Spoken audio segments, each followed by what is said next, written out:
வணக்கங்க. என் பேர் பாலாஜி. நான் இப்போ நிற்கிற இடம் வந்து வால்பாறை. நான் திருப்பூர்லேருந்து வரேன். இதோட எனக்கு 5வது டைம் இங்கே நான் வால்பாறைக்கு வந்திருக்கேன். எனக்கு வால்பாறை நான் ஒவ்வொரு டைமும் வரும்போதும் எனக்கு ஆலியா செக் போஸ்ட்டில் ஒரு விஷயத்தை நான் நோட் பண்ணியிருக்கேன். அதாவது நாங்கள் பைக்கில் எப்பயுமே வருவோம். பைக்கில் 2 மெம்பர்ஸ் வந்தாங்கன்னா எங்களுக்கு 80 ருபீஸ் சார்ஜ் பண்ணுறாங்க.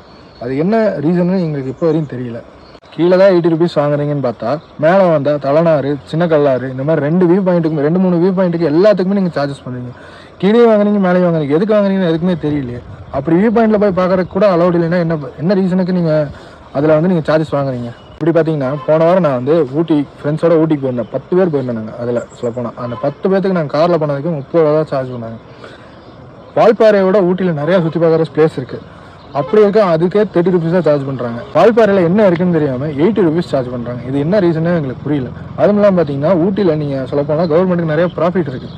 நிறைய எக்ஸ்போர்ட் பண்ணுறாங்க. ஃப்ரூட்ஸு, வெஜிடபிள்ஸ் இந்த மாதிரி நிறைய எக்ஸ்போர்ட் பண்ணுறாங்க. ஆனால் வால்பாறையில் பார்த்தீங்கன்னா வால்பாறையில் என்ன எக்ஸ்போர்ட் பண்ணுறாங்கன்னு என்னென்ன தெரியல. இருந்தாலும் எதுக்கு அவ்வளோ 80 ருபீஸ் சார்ஜ் பண்ணுற அளவுக்கு என்ன இருக்குது இந்த வால்பாறையில், அது எங்களுக்கு தெரிஞ்சாங்க. நம்ம ஃப்ரெண்ட்ஸ் அண்ட் ஃபேமிலியாக ஒரு வீக்கெண்ட் என்ஜாய் பண்ணுறதுக்காகவும் மைண்ட் ரிலாக்ஸேஷனுக்காக தான் வால்பாறைக்கு வரோம். ஆனால் நாங்கள் வரவங்கிட்டே எங்கிட்டே இவ்வளோ காசுன்னு பண்ணி எங்கள் மன நிம்மதியை நீங்கள் கெடுக்குறீங்க. இதை நான் ஒரு டூரிஸ்ட்டாக என்னோட கோரிக்கை மட்டும் இல்லாமல் மொத்த டூரிஸ்டோட கோரிக்கையாக நான் சட்டம் பழகும் வாயிலாக இங்கே முன்வைக்கிறேன். ஆக்சுவலாக டூரிஸ்டர் ஒருத்தர் வந்து பார்த்தீங்கன்னா இந்த வீடியோ என்னோட இன்ஸ்டாகிராம் கிட்டேயும் பண்ணியிருந்தாரு.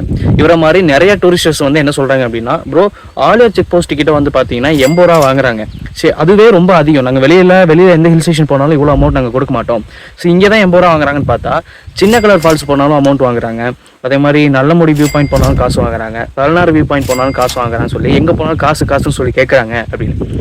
வால்பாறையில் இருக்கக்கூடிய நமக்கு தெரியும், நிஜமாவே ஃபாரஸ்ட் வந்துட்டு அந்த அமௌண்ட் வாங்குறாங்க அப்படின்னா, வனத்துறை வந்து அந்த அமௌண்ட் வாங்குறாங்க அப்படின்னா வால்பாறையுடைய மேம்பாட்டுக்காக தான் வாங்குறாங்கன்னு நமக்கு தெரியும். இருந்தாலும் நம்ம வரக்கூடிய டூரிஸ்டர்ஸுக்கு வந்துட்டு ஒரு டவுட் இருக்கு இல்லையா? ஸோ அந்த டவுட்டை போக்குறதுக்கு வேண்டிட்டு சட்டம் பழகு சமூக நல அமைப்புல இருந்து நம்முடைய வனத்துறைக்கு ஒரு ஆர்டிஐ வந்து அனுப்பலாம்னு சொல்லியிருக்கோம். ஸோ அதற்கான தெளிவான கிளாரிஃபிகேஷன் நீங்கள் கொடுத்ததுக்கு அப்புறமா ஒருவேளை எங்ககிட்ட எதுக்காக இப்போ அமௌண்ட் வாங்குறாங்கன்னு சொல்லி எங்ககிட்ட கேட்டாங்க அப்படின்னா, நீங்கள் கொடுத்த பதிலை வச்சு நாங்கள் அவங்களுக்கு பதில் சொல்லுவோம். இதெல்லாம் செலவு பண்ணுறாங்க, இந்த மாதிரி விஷயங்கள்லாம், இந்த அமௌண்ட்டெல்லாம் இங்கெல்லாம் போகுது அப்படின்னு சொல்லி நாங்கள் அவங்களுக்கு கொடுத்தோம் அப்படின்னா அவங்களுக்கு ஒரு டவுட் வந்து கிளியர் ஆன மாதிரி இருக்கும். ஸோ இதுக்கு வந்து வனத்துறை வந்துட்டு ஒத்துழைப்பு கொடுங்க. நன்றி.